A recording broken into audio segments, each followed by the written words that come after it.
Bismillahirrahmanirrahim. Assalamualaikum warahmatullahi wabarakatuh. Alhamdulillah, hamdan wa syukran lillah. Thumma salatu wassalamu ala rasulillah wa ala alihi wa sahbihi wa mawalah, amma ba'd. Alhamdulillah, kita bersyukur kepada Allah subhanahu wa ta'ala. Kemudian salawat dan salam kepada baginda Nabi besar Muhammad sallallahu alaihi wasallam. Allahumma salli ala Muhammad wa ala ali Muhammad. Baik anak-anak Ustaz yang saleh dan salehah, apa kabar hari ini? Semoga anak-anak Ustaz semua selalu dalam keadaan sehat wal afiat. Amin. Allahumma amin ya rabbal alamin. Baik anak-anak Ustaz, sebelum kita memulai pelajaran kita hari ini, ada kalah baiknya kita awali dengan doa bersama. Berdoa dimulai, berdoa selesai. Baik, anak Ustaz yang pintar, yang hebat, yang soleh dan solehah, pelajaran PAI kita hari ini yaitu beriman kepada Allah dan beriman kepada Rasul Allah subhanahu wa ta'ala. Beriman kepada Allah, beriman artinya percaya atau yakin. Beriman kepada Allah berarti percaya atau yakin kepada Allah subhanahu wa ta'ala. Beriman kepada Allah adalah rukun iman yang pertama, di mana rukun iman itu ada 6. Pertama, beriman kepada Allah. Kedua, beriman kepada para malaikat Allah. Ketiga, beriman kepada kitab Allah. Yang keempat, beriman kepada para nabi dan rasul. Yang kelima, beriman kepada hari akhir atau hari kiamat. Yang keenam, beriman kepada qadar baik dan qadar buruk datangnya dari Allah subhanahu wa ta'ala. Jadi beriman kepada Allah adalah bahagian dari rukun iman kita kepada Allah. Hukumnya wajib kita laksanakan. Seseorang yang beriman kepada Allah disebut dengan mukmin, orang yang percaya kepada Allah. Sebaliknya, lawan kata dari mukmin itu adalah kafir, yakni orang yang ingkar kepada Allah, orang yang mengingkari bahwa Allah subhanahu wa ta'ala itu ada, yakni orang yang tidak percaya sama sekali kepada Allah subhanahu wa ta'ala. Beriman kepada Allah, pertama, kita meyakini sepenuh hati kita, kita mempercayai sepenuh hati kita bahwa Allah itu ada. Apa buktinya Allah itu ada? Anak-anak Ustaz, coba kita perhatikan, coba kita amati alam semesta ini. Ada manusia, ada lautan, ada tumbuhan, ada binatang, ada hewan, ada langit, ada bumi, dan segala macamnya. Semua ciptaan Allah ini, semua alam semesta ini tidak akan mungkin ada dengan sendirinya kalau tanpa ada yang menciptakan. Tidak akan mungkin ada manusia, tidak akan mungkin ada hewan, tidak akan mungkin ada binatang, tidak akan mungkin ada lautan, gunung, bukit, langit, dan segala macamnya kalau tanpa ada yang menciptakan. Siapa yang menciptakan ini semua? Yaitu Allah subhanahu wa ta'ala. Anak Ustaz yang saleh dan solehah, yang sangat Ustaz cintai karena Allah subhanahu wa ta'ala. Kemudian yang kedua, mempercayai adanya Allah melalui pengamatan. Melalui pengamatan, maksudnya adalah mulai dari diri kita sendiri, kemudian lingkungan kita, kita amati betul bahwa semua ini adalah ciptaan dari Allah. Di dalam Al-Quran, wa fi anfusikum afala tubsirun, dan terhadap diri kamu sendiri tidakkah kamu melihat, tidakkah kamu memperhatikan. Coba kita lihat diri kita sendiri dan Ustaz. Kita punya mata, kita punya telinga, kita punya tangan, kita punya kaki.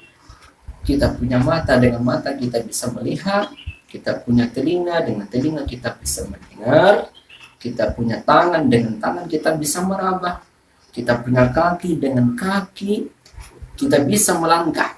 Kita punya akal, dengan akal kita bisa membedakan sesuatu, mana yang baik, mana yang buruk, mana yang hak, mana yang batil, mana yang mendatangkan pahala, mana yang mendatangkan dosa. Nah, semua ini hanya Allah Subhanahu wa Ta'ala yang mampu menciptakannya. Tidak ada satupun makhluk yang mampu menciptakan mata. Dan kita masuk kepada yang ketiga, yaitu mengetahui Allah, mengetahui adanya Allah melalui Asmaul Husna. Asmaul Husna artinya nama-nama Allah yang indah, yang baik. Di dalam Al-Quran disebutkan walillahil asmaul husna. Allah itu memiliki nama-nama yang indah atau nama-nama yang baik. Seperti misalnya Al-Basir. Al-Basir diambil dari kata basar. Artinya Allah itu maha melihat. Anda rasa Allah Subhanahu wa Ta'ala itu maha melihat, baik yang jelas ataupun yang tidak jelas, baik yang tampak ataupun yang tidak tampak, atau yang disebut dengan ghaib. Allah maha melihat terhadap semua perbuatan yang kita lakukan, terhadap semua kegiatan pekerjaan yang kita lakukan. Di dalam Al-Quran Allah Subhanahu wa Ta'ala berfirman, Innallaha huwas sami'ul basir. Sesungguhnya Allah maha mendengar lagi maha melihat. Jadi anak Ustaz, Allah Subhanahu wa Ta'ala maha melihat terhadap semua perbuatan yang kita lakukan. Yang kedua adalah al-adl. Al-adlu artinya Allah itu maha adil. Apa itu adil? Adil menurut mayoritas para ulama diartikan menempatkan sesuatu pada tempatnya. Jadi Allah Subhanahu wa Ta'ala terhadap makhluknya menempatkan sesuatu itu pada tempatnya. Seperti misalnya kalau ada hambanya yang berbuat salah, maka diberikan iqab oleh Allah, diberikan iqab, hukuman. Kalau ada di antara hambanya berbuat baik, berbuat soleh, berbuat kebaikan, apakah dia salat, puasa, zakat, infak, sedekah dan segala macamnya, maka dibalas dengan ganjaran pahala. Setiap hambanya yang mukmin, yang beriman kepada Allah, yang banyak berbuat amal soleh, maka di akhirat kala Allah tempatkan di dalam surga Allah. Sebaliknya, setiap hambanya yang tidak mau berbuat kebaikan, yang tidak mau taat kepada Allah, tidak pernah salat, tidak pernah puasa, tidak pernah zakat, tidak mau infak sedekah, tidak mau berbuat baik kepada siapapun, ia durhaka kepada orang tua, tidak mau berinfak sedekah, tidak mau menolong orang lain, maka di akhirat kelak Allah tempatkan dia ke dalam neraka Allah Subhanahu wa Ta'ala. Kenapa? Karena Allah maha adil. Di dalam Quran surah Yasin ayat 54 Allah Subhanahu wa Ta'ala berfirman, فَالْيَوْمَ لَا تُظْلَمُ نَفْسٌ شَيْئًا وَلَا تُجْزَوْنَ إِلَّا مَا كُنْتُمْ تَعْمَلُونَ. Maka pada hari itu, kata Allah, la tuzlamu nafsun, tidak ada satupun diri, tidak ada satupun manusia yang dizalimi Allah, dirugikan oleh Allah Subhanahu wa Ta'ala, illa ma kuntum ta'malun, kecuali dia akan mendapatkan sesuai amalannya, sesuai perbuatannya ketika mereka hidup. Kalau dia rajin berbuat amal soleh, maka Allah tempatkan di dalam surga. Kalau dia sebaliknya tidak mau berbuat kebaikan, malah durhaka kepada Allah, maka Allah tempatkan di dalam neraka Allah Subhanahu wa Ta'ala dan mendapatkan siksa dari Allah. Artinya Allah itu maha agung atau maha besar. Maksudnya segala sesuatu selain Allah adalah kecil sekali di hadapan Allah. Siapapun itu, makhluk apapun itu bentuknya, sebesar apapun itu makhluk, di hadapan Allah dia kecil. Dia kecil, sangat kecil sekali. Karena Allah Subhanahu wa Ta'ala maha besar dan maha agung. Seluruh makhluk selain Allah membutuhkan Allah. Ya, di dalam Al-Quran surah Al-Ikhlas Allah Subhanahu wa taala berfirman, Allahus Samad. Allah itu tempat meminta, tempat bergantung, tempat mengadu. Semua makhluk ciptaan Allah Subhanahu wa taala. Karena kita itu butuh kepada Allah, dan itu menandakan bahwa kita ini kecil di hadapan Allah Subhanahu wa taala. Setelah kita mengetahui bahwa Allah Subhanahu wa taala itu ada, hikmahnya adalah yang pertama, meningkatkan iman dan takwa kita kepada Allah Subhanahu wa taala dengan gemar berbuat kebaikan, seperti misalnya melaksanakan salat, saling bantu membantu, tolong menolong, ya, dan tidak berlaku sombong, ya, tidak berlaku sombong.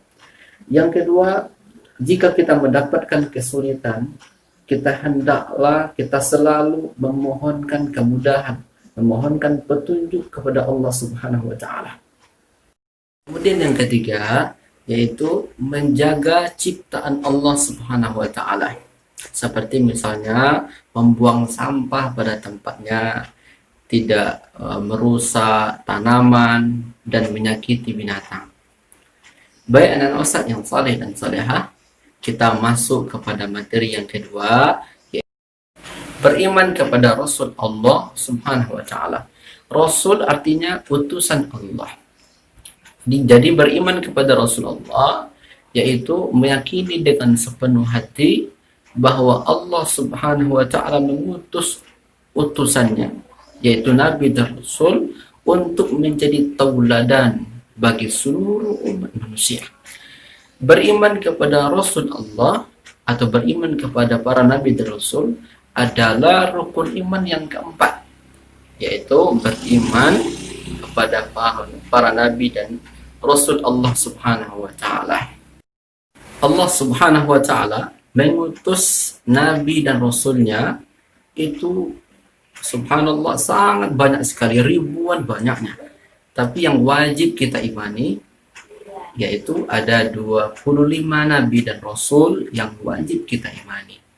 Mulai dari Nabi Adam, Nabi Idris, Nabi Nuh, Nabi Hud, Nabi Saleh, sampai kepada Nabi Isa dan Nabi kita yaitu Nabi Muhammad sallallahu alaihi wasallam sebagai penutup para Nabi dan Rasul.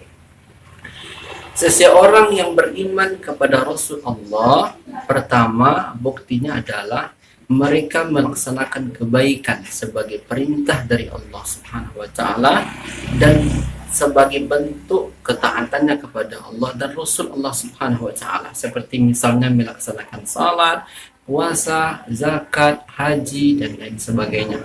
Kemudian yang kedua, meneladani akhlak para Rasul Allah, seperti misalnya Nabi itu bersifat siddiq, bersifat jujur, maka kita harus jujur, jangan sampai bohong. Kita harus jujur ucapannya, jujur perbuatannya. Yang kedua, Nabi itu bersifat amanah, dapat dipercaya. Yang ketiga, bersifat fatana, cerdas. Yang keempat, yaitu tabligh, menyampaikan kebaikan. Demikianlah pelajaran PAI kita hari ini. Semoga pelajaran yang sudah Ustaz sampaikan tadi, anak-anak Ustaz semua bisa memahami apa yang Ustaz sampaikan dari materi PAI kita hari ini.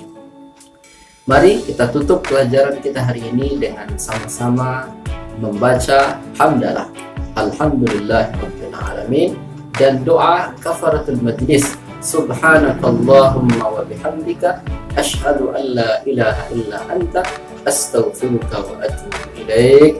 Assalamualaikum warahmatullahi wabarakatuh.